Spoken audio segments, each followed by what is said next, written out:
Bismillahirrahmanirrahim. Assalamualaikum warahmatullahi wabarakatuh. Alhamdulillah nahmaduhu wa nasta'inuhu wa nastaghfiruh wa na'udzu billahi min shururi anfusina wa min sayyiati a'malina. May yahdihillahu fala mudilla lahu wa may yudlil fala hadiya lahu. Allahumma salli wa sallim ala sayyidina Muhammadin miftahi babi rahmatillah adada ma fi ilmillah salatan wa salaman daimin bidawami mulkillah wa ala alihi wa sahbihi wa mawala amma ba'd. Rabbi shrah li sadri wa yassir li amri wahlul 'uqdatan min lisani yafqahu qawli waftah masami' qulubina li dzikrika wa inna ala dzikrika wa syukrika wa husni ibadatik. Hadirin jamaah masjid Riyah yang dirahmati Allah Subhanahu wa taala. Puji syukur kita kepada Allah Subhanahu wa taala atas nikmat yang Allah berikan kepada kita. Wabil khusus nikmat iman, nikmat Islam. Wa kafa bihima bin ni'mah. Dan sama-sama kita muliakan orang tua kita, guru kita Buya Kiai Haji Ghazali Mursyid Allah bituli hayati, orang tua kita Pak Haji Dam, Pak Haji Malik, dan orang tua kita yang lain, segenap DKM Masjid Riyah yang dirahmati Allah Subhanahu wa taala.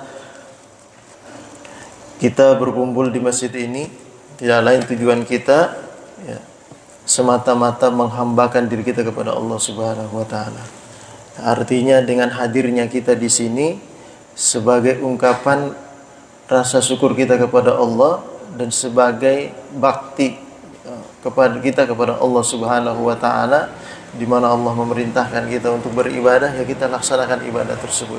Dan kita hadir di masjid ini ya, merupakan karunia yang besar dari Allah Subhanahu wa taala yang tidak bisa kita nilai dengan apapun ya.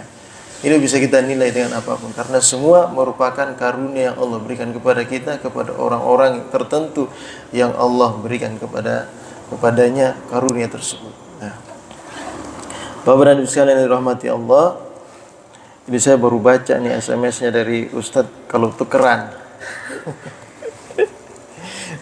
Saya baru baca kalau tukeran, jadi saya belum nggak bawa kitabnya, terus belum baca-baca ini.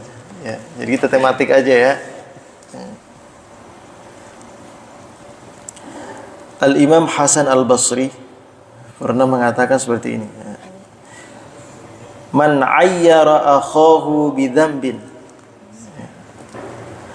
qad taba ila Allah minhu ibtalahu Allah azza wa jalla bih.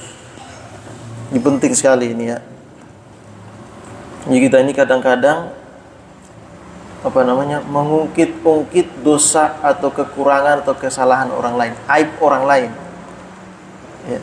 Padahal kita ini diperintahkan oleh Allah Subhanahu wa taala untuk menutupi aib-aib saudara kita. Ya. Jangankan yang masih hidup, yang udah meninggal aja, ya.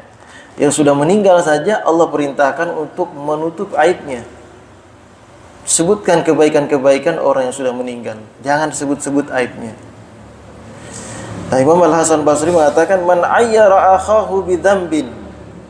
Ya, barang siapa yang mencela saudaranya karena dosa yang telah ia perbuat dahulu, wa qad taba ilallahi minhu, padahal dia sudah bertaubat kepada Allah.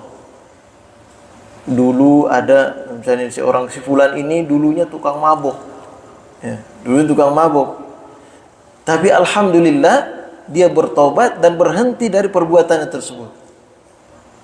Ya. Berhenti dari perbuatannya. Udah lama dia berhenti dari perbuatannya. Ya. Lalu suatu ketika ya, kita berselisih dengan orang tersebut, ya, kita manggil dia dasar tukang mabuk, padahal dia sudah bertobat. Nah, dia sudah bertobat dari perbuatannya tersebut tukang mabuk. Tapi ketika berselisih dengan kita ungkit keburukan-keburukan dia di masa lalu. Ya. Dasar tukang mabuk, nah gitu misalnya nih ya. Biasanya kan orang-orang kalau berselisih ya, lagi musuhan ya, biar puas dia maki-maki lawannya, dia sebutin kekurangannya ya. kekurangan-kekurangan yang dulu disebut-sebutin gitu. Padahal orang itu sudah bertobat darinya. Apa yang akan terjadi ketika kita memaki-maki seorang lain dengan dosa atau kekurangan-kekurangan yang dia miliki, yang dahulu dia pernah lakukan dan sekarang dia sudah bertobat? Ibtalahu Allahu azza wa jalla bi, maka orang yang memaki-maki saudaranya dengan dosa yang pernah dia lakukan di masa lampau, maka dia akan ditimpahkan dosa yang seperti itu pula, agar dia merasakan seperti apa rasanya ya ketika berbuat dosa seperti itu dan dimaki orang seperti itu. Nah, ini bahayanya nih. Ya. Ada orang suka main judi. Suka main judi. Dia sudah bertobat dari perbuatan judinya. Lalu kita maki-maki dia, dasar tukang judi. Wah, gitu. Padahal dia sudah bertobat. Maka tunggu sebentar lagi, kalau bukan kita yang tukang berjudi yang akan ikut terjerumus dalam perjudian, anak kita akan terjerumus dalam perjudian. Kenapa? Akibat kita maki-maki orang dengan perbuatannya yang sebenarnya dia sudah tutupi dan dia sudah bertobat. Nah, ini bahaya ini. Ya. Jangankan Pak, jangankan memaki orang secara langsung.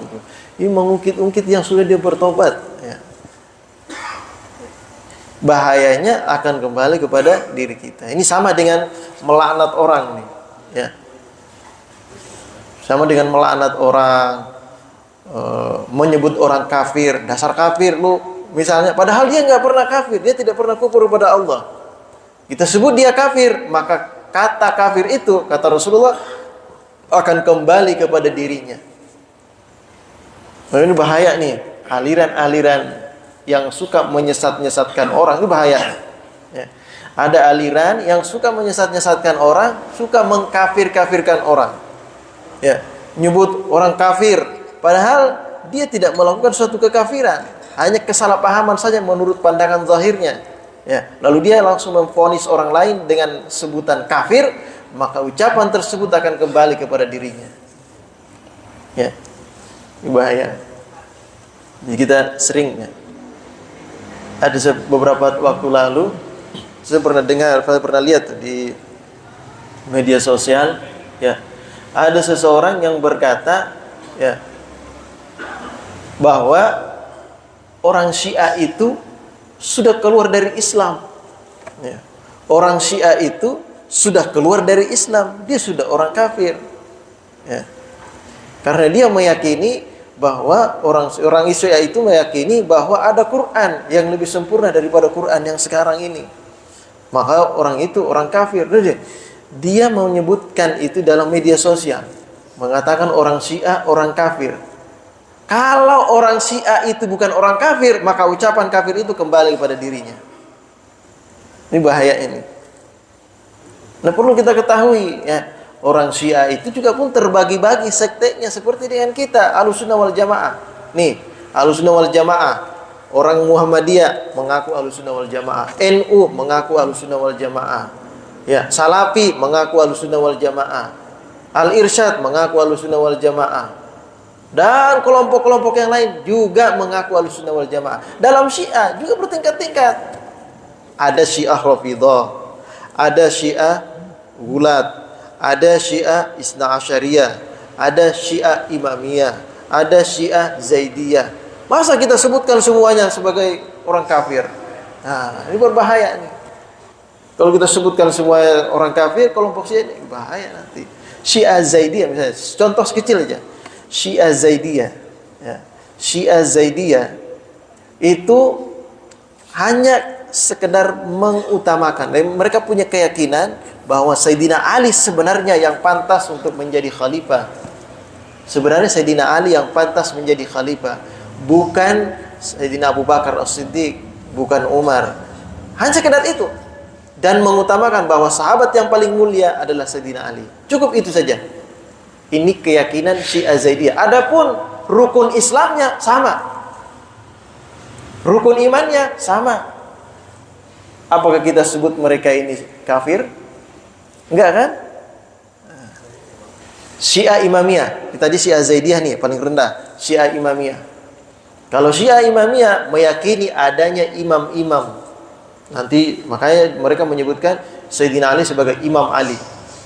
Ya, sebenarnya tidak ada salahnya menyebut Imam Ali, ya. Ya. Imam apa namanya? Al-Syekh Al-Ghazali, Imam Al-Ghazali aja kita sebut imam. Iya enggak? Imam Al-Ghazali, kan disebut imam juga. Imam Al-Bukhari, kita sebut imam. Apa salahnya kita sebut Sayyidina Abu Bakar, Sayyidina Ali karramallahu wajhah kita sebut dengan imam.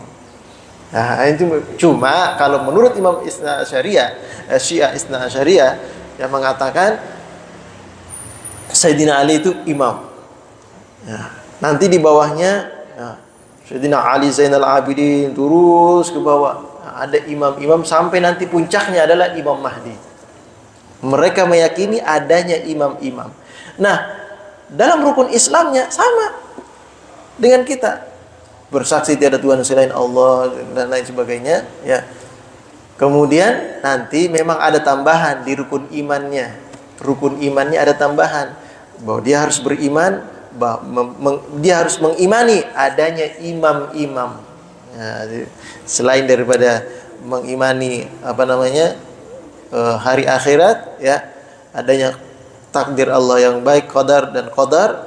Nah, nanti dia ditambah lagi, ya, bahwa adanya imam-imam. Nah, dan sekarang sekarang yang terjadi di Iran, ya. Di Iran mengimani mereka mayoritas Syiah, mereka ini kalau bisa dikatakan mereka mayoritas itu Isna Asyariyah. Ya, Isna Asyariyah artinya mereka meyakini adanya imam. Makanya Khomeini ini disebut dengan Imam Al-Khomeini. Sebut di bawah. Apakah mereka kafir? Tidak. Coba kita periksa tuduhan-tuduhan orang yang mengatakan bahwa dia memiliki Quran yang berbeda dengan Quran kita. Itu dari mana ucapan itu munculnya? Nah, ternyata ucapan itu berasal dari Syiah Gulat. Syiah Gulat ini kelompok Syiah yang mereka sendiri, orang-orang Syiah Zaidiyah sendiri dan orang-orang Syiah Isna Asyariyah sendiri mengatakan mereka ini sesat. Kenapa dikatakan mereka sesat? Karena mereka mengatakan Sayyidina Ali itu sebagai seorang nabi, penggantinya Rasulullah. Ya. Mereka meyakini ada Quran selain itu. Nah, mereka ini yang sesat.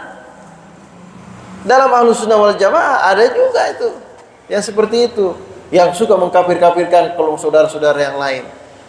Ini kafir, ini bid'ah, ini mudhalalah, ini finnar. Nah, gitu. Ada juga yang seperti itu. Ya. Nah, jadi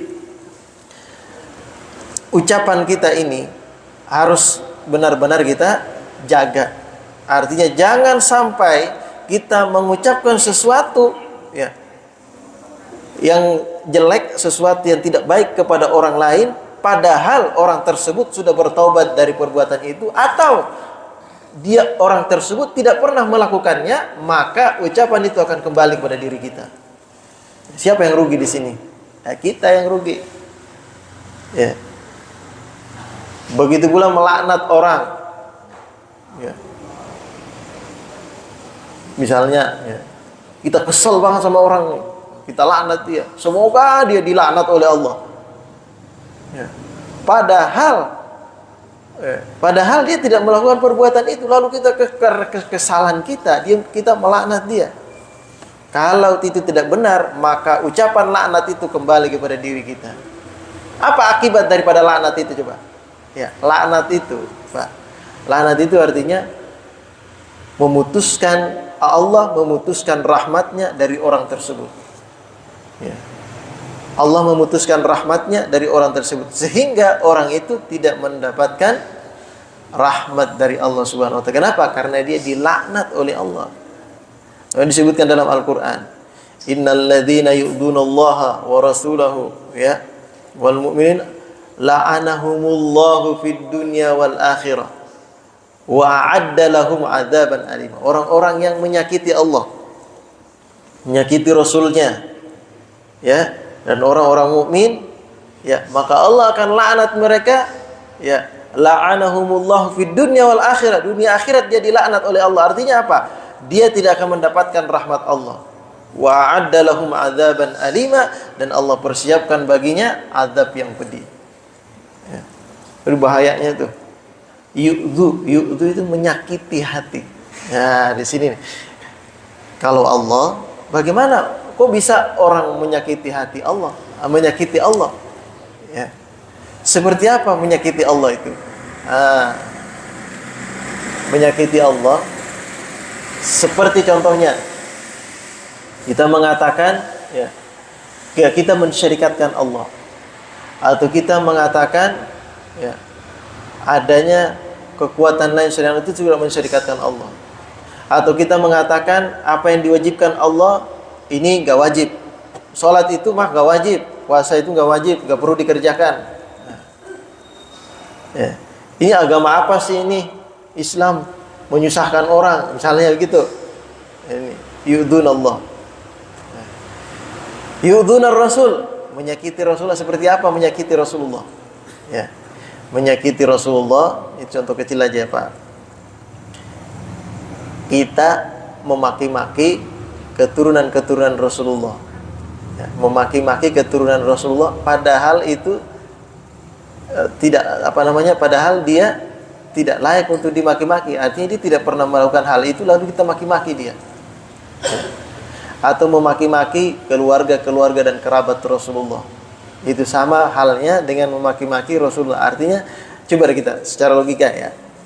Kita punya anak. Ya, kita punya anak atau kita punya cucu. Cucu kita ini disakiti orang-orang lain. Dimaki-maki sama orang lain, padahal dia nggak salah, tapi dimaki-maki sama orang lain. Kita sebagai kakeknya sakit hati nggak? Sakit hati nggak Pak? Hati-hati. Ya, walaupun itu makanya sekarang ada sebagian guru-guru kami mengatakan jangan, walaupun kita benci atau tidak suka. Contohnya dari salah seorang daripada habaib misalnya lah ya. Habaib ini kan kita yakin sebagai keturunan Nabi. Ya. Keturunan Rasulullah. Urusan Ahlul Bait itu perbahasan yang lain. Tapi ini keturunan dari sulalah baginda Nabi besar Muhammad SAW, ya. Kalau itu keturunan berarti anak cucu ke bawah, ya kan? Walaupun adapun dia termasuk Ahlul Bait dari hadis Nabi min ahli baiti atau bukan, itu perbedaan pendapat dari kalangan ulama, tetapi keturunan Nabi. Kita ambil bagian keturunan Nabi itu aja. Nah, keturunan Nabi, keturunan baginda Nabi besar Muhammad SAW, artinya cucu kan? Secara logika saja, kalau cucu kita dimaki-maki orang, disakiti orang, padahal nggak salah, kira-kira kakeknya marah nggak? Kakeknya marah nggak kira-kira? Sakit hati nggak kakeknya kira-kira? Kayak gitu juga lah. Mau cucu kita disakiti orang, dianiaya orang, cucu kita dianiaya orang, marah nggak kita? Marah kita, sakit hati juga kita. Nah, hati-hati. Kalau ada orang memaki-maki seorang habaib keturunan Nabi, yang jelas dia punya sanad, bukan sanad-sanad palsu yang dibuat-buat, bukan. Keturunan Nabi, hati-hati. Khawatir masuk dalam firman Allah tadi, innalladzina yu'dzunallaha wa rasulah, orang-orang yang menyakiti Allah dan Rasulnya, ya, la'anahumullahu fid dunya wal akhirah. Allah laknat dia di dunia dan akhirat. Ya, khawatir itu, ya. Belum lagi wa'adda lahum adzaban alima. Ya. Itu berbahaya. Ada kelompok-kelompok, ya, ada kelompok-kelompok yang dia melaknat Sayyidina Ali, melaknat keturunan-keturunan Sayyidina Ali, ya. Ada kelompok-kelompok yang bersih seperti itu. Nah, naudzubillah min dzalik, jangan sampai anak keturunan kita, ya, menjadi orang-orang yang suka melaknat orang lain, ya. Yang boleh dilaknat itu, menurut Imam An-Nawawi, yang boleh dilaknat itu hanya orang yang jelas-jelas di dalam Al-Quran dilaknat oleh Allah Subhanahu Wa Taala. Siapa mereka? Mereka ini yang disebutkan seperti Fir'aun, Qarun, ya, Abu Lahab, itu jelas-jelas, ya, diazab oleh Allah. Baru kalau orang-orang yang lain belum tentu, Kita belum tahu juga di akhir hayatnya orang ini bertobat kepada Allah. Ya, itu tidak tahu. Ya. Nah, oleh sebab itu, ungkapan tadi sangat penting sekali buat kita. Ya, jangan sekali-kali kita mengungkit-ungkit, menyebut-nyebut kekurangan atau aib-aib orang lain, padahal aib tersebut, padahal dia sudah bertobat dari dosa tersebut atau aib tersebut. Karena kekesalan kita, karena rasa marah kita, kesal sama dia, kita ungkit kekurangannya atau aibnya, maka hati-hati. Bisa jadi cepat atau lambat perbuatan itu akan menimpa diri kita atau keluarga kita. Ya. Dan kita pun akan merasakan begitu pedihnya, begitu buruknya ketika kita melakukan hal tersebut lalu dimaki oleh orang lain. Nah, kan kata orang tua kita zaman dulu, kalau mau cubit orang, cubit dulu diri kita. Sakit nggak kalau dicubit? Ya, kalau dicubit diri kita ini sakit, jangan cubit orang, kan gitu. Ya. Jangan cubit orang. Kalau kita sendiri merasa tersinggung, ya jangan menyinggung orang. Nah, ini mudah-mudahan sedikit mengisi waktu, mudah-mudahan bermanfaat. Barangkali ada pertanyaan, silahkan. Ya. Ya, Pak Supri. Di dalam Al-Quran itu kan ada kalimat-kalimat Allah yang membolehkan kita memberikan satu ketegasan bersikap. Contoh pada anak-anak kita boleh memukul tapi menyakiti. Ya. Pada istri barangkali khusus lainnya kita boleh menyakiti secara langsung, secara paham sekali mungkin gitu. Artinya kan di situ diperbolehkan kita melakukan satu sikap fisik. Nah, bagaimana kalau seandainya itu kita hanya berpikir nggak boleh mencubit, menyakiti? Padahal mencubit kan memang butuh ketegasan. Misalnya, berpulang pada orang itu akhirnya itu pesan itu, ya kita nggak bisa memaksa kan itu kan orang berbeda. Yang jelas kita secara umum boleh. Nah, apakah memang boleh menyampaikan sesuatu yang mungkin membuat orang itu sakit hati pada orang itu? Padahal orang lain yang nggak sakit hati lah, wajar lah. Nah, orang itu perlu diberikan teguran secara tegas. Apakah teman demikian kita harus menjaga supaya tidak sakit, jangan sakit hati, sifatnya relatif. Terima kasih, Ustaz. Ya. Nah, itu tadi dalam agama kita, ya, memang ada cara-cara mendidik, ya, khususnya mendidik kepada anak kita, ya. Dan di dalam satu riwayat disebutkan, suruhlah anakmu untuk sholat di usia 7 tahun. Ya. Ketika sampai 10 tahun dia tidak sholat, pukul dia. Tapi di sini dikatakan oleh para ulama, darban ghaira mubarrihin, pukulan yang tidak menyakiti, mengancam tapi tidak menyakiti. Pukulan gede tapi gabus, kita pukul kakinya. Pukul ini para ulama juga menyinggung, pukul di bagian-bagian yang bukan bagian vital, di betis. Jangan memukul di kepala, jangan memukul di bagian badan. Pukul di betis atau di tangan.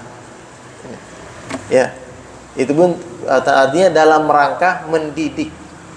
Ya.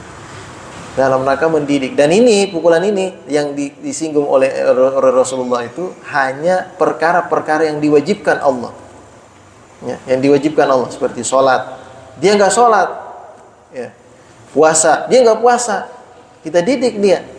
Nah, saking dia membangkangnya, nah, alternatif terakhir kita ancam dengan pukulan. Itu pun menurut psikolog, orang-orang ini kalau bisa tanpa memukul. Kalau bisa tanpa memukul. Mukul itu alternatif terakhir. Nah, kalau bisa enggak memukul. Begitupun pendidikan kita kepada istri. Ya. Istri tidak boleh memukul. Ya. Maka dikatakan dalam fikih itu, kalau kita berselisih dengan istri, jangan pukul tapi tinggalkan dia untuk sementara waktu. Ya, tinggalkan dia untuk sementara waktu untuk meredam kemarahan istri kita, meredam suasana hati kita. Setelah itu baru kita kembali. Bukan memukul. Ya. Apalagi memaki-maki ya. Nah, tidak boleh memaki-maki. Kepada anak kita mengucapkan hal-hal yang buruk jangan. Dan itu merupakan doa. Dasar kamu goblok. Wah, misalnya begitu. Itu sebut begitu seperti anak kita. Nanti anaknya jadi goblok bener. Ya. Kurang ajar kamu ya. Disebut kurang ajar. Nanti anak itu jadi kurang ajar. Jangan. Ya. Jangan nyebut sesuatu yang akan membuat anak kita sendiri itu menjadi semakin buruk. Ya. Jadi ucapan orang tua ini ketika kesal, ya itu akan berdampak kepada anaknya. Maka jangan ucapkan hal-hal yang akan merugikan anak kita sendiri, dan pada akhirnya kita sendiri juga yang rugi. Nanti dia jadi membangkang, kita juga jadi rugi juga. Ya, gitu. Dan mendidik ya. Itu bagian mendidik dalam rangka mendidik. Adapun dengan tadi kekesalan kita dengan orang lain jangan dikiaskan. Itu kesalahan orang lain kita pukul dia, jangan dikiaskan karena orang lain itu urusannya urusan kesel.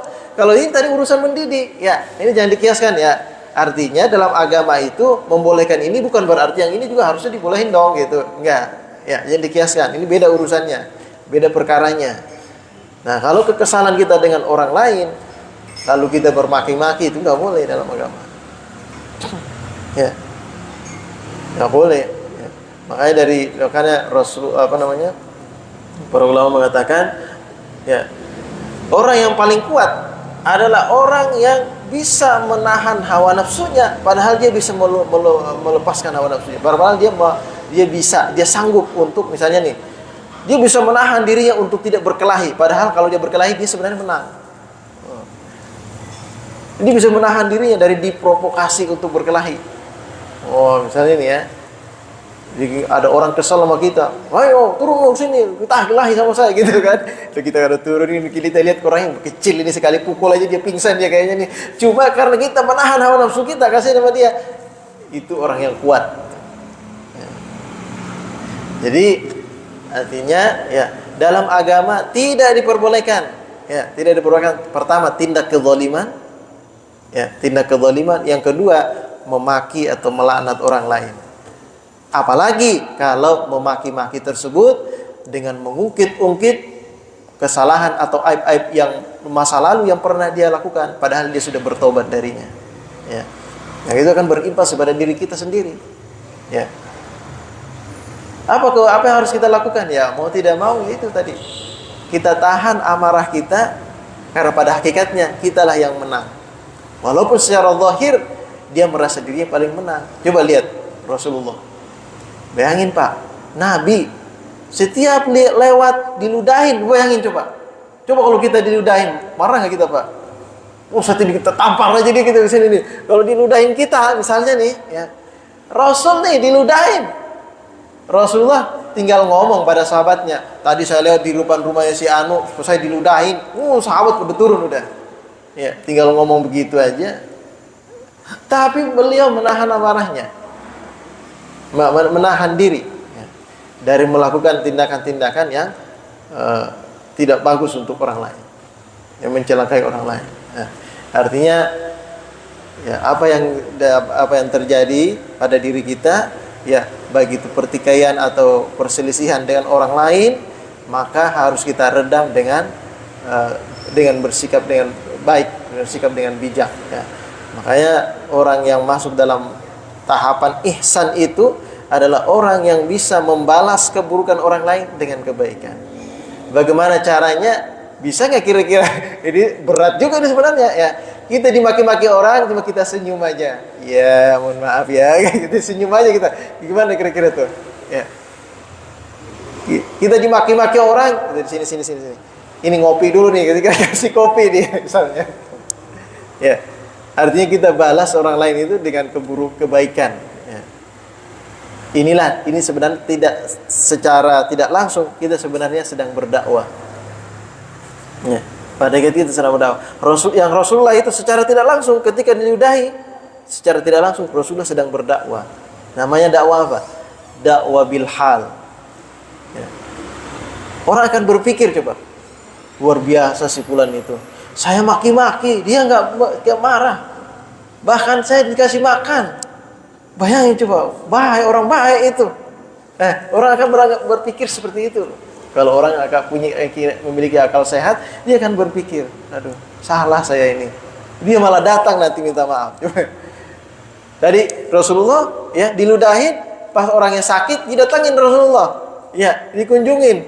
Dia orangnya malah menangis karena keluarganya sendiri nggak datang. Malah Rasulullah yang sering diludahi, dia yang datang kunjungin. Akhirnya bersyahadat dia masuk Islam. Ini adalah dakwah bil hal. Ya. Kurang lebih sulit ya Pak Supri ya. Kita pertanyaan lagi. Ya. Ya. Assalamualaikum warahmatullahi wabarakatuh. Terkait mengenai taubat Ustaz. Ya. Sekarang ini kan banyak ustaz yang tidak pakai taubat ya. Nah, cuma di sisi lain dia sudah dapat petunjuk istilah di hari yang tadinya nggak pakai hijab, nah itu pakai hijab. Iya. Cuma namanya Islam di mana-mana kan ada juga kita Ustaz. Iya. Bagaimana itu semacam aksi yang udah dapat petunjuk yang tadinya nggak pakai Al-Quran sebagai pakai hijab.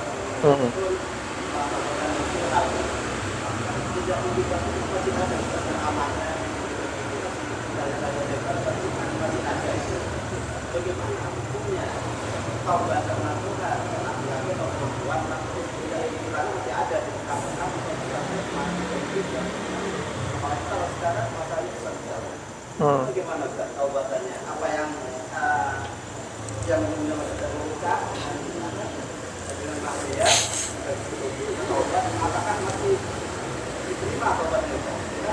Karena masih ada. Iya. Ya. Untuk bertaubat syaratnya. Untuk bertaubat nih syaratnya. Pertama, meminta ampun kepada Allah. Yang kedua, menyesali perbuatan yang telah dilakukan. Yang ketiga, bertekad, berkomitmen tidak akan mengulangi lagi dosa tersebut. Ya. Kita bertekad kuat, memiliki tekad kuat, ya, dan mau bercita-cita atau bertekad kuat untuk tidak mengulangi lagi dosa tersebut. Itu syarat taubat. Ya. Ketika dia sudah memohon ampun kepada Allah, beristighfar, merasa menyesal atas perbuatannya dan bercita-cita dalam hati tidak akan mengulangi lagi, dia bertekad kuat, berkomitmen tidak akan mengulangi dosa tersebut, maka insya Allah taubatnya diterima oleh Allah Subhanahu Wa Taala. Adapun jejak digitalnya, begini jejak digitalnya, sebisa mungkin problemnya, maka itu tidak membatalkan taubat orang tersebut. Tetapi sebisa mungkin jejak digital kita yang buruk-buruk itu semua dihapus, walaupun harus bayar. Biasanya langsung ke pusatnya ya. Kalau di YouTube itu ya langsung ke ininya yang punya YouTube itu kita minta ke sana bayar sekian biar jejak ini dihapus. Ada itu ya. Bisa dihapus itu, jejak digital bisa dihapus. Ya. Walaupun memang udah viral, tapi kita berusaha juga menghapus. Karena sebenarnya jejak digital ini seperti foto-foto, ya dia tadinya berpakaian-pakaian yang seksi misalnya ya.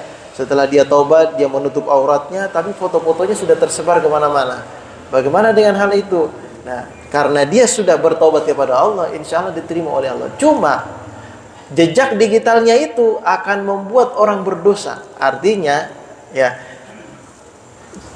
video, foto digital itu akan menjadi dosa jariah untuk dirinya. Ya, dosa jariah tahu nggak Pak? Setiap orang yang melihat foto dia dan bernafsu, ya, membangkitkan hawa nafsunya sehingga membuat dia melakukan hal-hal yang dilarang dalam agama, maka dia pun ikut andil dosanya. Ini bahayanya nih. Ya, kita memposting aura tubuh kita yang diharamkan oleh Allah Subhanahu Wa Taala, lalu dilihat oleh orang lain dan membangkitkan syahwatnya, maka itu akan menjadi dosa jariah untuk orang yang melakukan. Ya. Nah, mau tidak mau dia harus menghapus, minta ke media sosial. Nah, dengan upayanya tersebut Allah pasti tahu. Dengan upaya kita ingin menghapus jejak-jejak digital kita yang tidak baik, yang membuka aurat misalnya untuk misalnya perempuan, ya, atau laki-laki melakukan tindakan-tindakan zalim misalnya, kita hapus itu jejak-jejak itu semua. Nah, dengan usaha kita, walaupun tidak terhapus 100% karena kita tidak tahu ya, jejak digital ada yang nyimpan atau apa, kita nggak tahu itu semuanya. Yang penting kita sudah berusaha, kita berharap Allah Subhanahu wa taala mengampuni semuanya. Gitu. Ya. Ini memang problem ini. Jadi ini kita yang punya anak perempuan, kita nih Pak, yang punya anak perempuan, wanti-wanti diingatkan dari sekarang, ya jangan sekali-kali memposting foto-foto yang membuka aurat di media sosial. Ya, jangan sekali-kali memposting foto-foto yang membuka aurat di media sosial. Ya, kadang orang tua sendiri bangga ngelihat anaknya cantik, pakai pakaian seksi, diposting fotonya. Orang tuanya sendiri bangga karena nggak paham. Ya, kasihan nanti anaknya. Kenapa? Itu menjadi dosa jariah. Dosa jariah itu artinya karena dia memposting foto, orang melihat dengan syahwat, berdosa. Maka penyebabnya berdosa ini siapa yang posting tadi? Dia sendiri yang posting. Gitu ya. Itu dosa jariah jadinya. Kurang lebih seperti itu. Ya, Malik. Ya. Cukup kira-kira Pak ya. Ya, kita tutup dengan baca surat Al-Fatihah. Mudah-mudahan apa yang kita kaji pada subuh hari ini ya semakin membentengi diri kita ya, untuk menjaga lisan kita, menjaga sikap kita dalam berbuat, dalam berucap. Semoga Allah Subhanahu wa taala senantiasa merahmati kita, melindungi kita dari hal-hal yang buruk yang mungkin akan menimpa diri kita atau keluarga kita. Dengan kita menjaga perbuatan kita, lisan kita, maka Allah Subhanahu wa taala pun akan menjaga diri kita dan menjaga keluarga-keluarga kita. La hadhihi wa kulli niyatin salihah wa ila hadratin nabi al-Fatihah. A'udzu billahi minasyaitonir rajim. Bismillahirrahmanirrahim. Alhamdulillahirabbil alamin arrahmanir rahim maliki yaumiddin. Iyyaka na'budu wa iyyaka nasta'in ihdinas siratal mustaqim siratal ladzina an'amta 'alaihim ghairil maghdubi 'alaihim waladdallin. Amin. Bismillahirrahmanirrahim. Alhamdulillahirabbil alamin. Allahumma shalli wa sallim ala sayyidina Muhammadin wa alihi washabihi ajma'in. Allahumma bihaqqil Fatihah sirril Fatihah karamatil Fatihah farijal ham kashifal gham ya man yabdi yaghfir wa yarham. Allahumma ighfir li ummati sayyidina Muhammad warham ummati sayyidina Muhammad wa asir ummati sayyidina Muhammad wa jibur ummati sayyidina Muhammad sallallahu alaihi wasallam.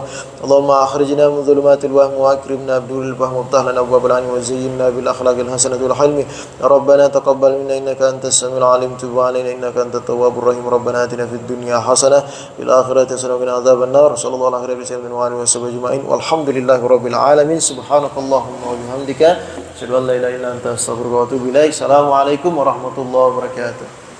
Sallallahu ala Muhammad sallallahu alaihi sallallahu ala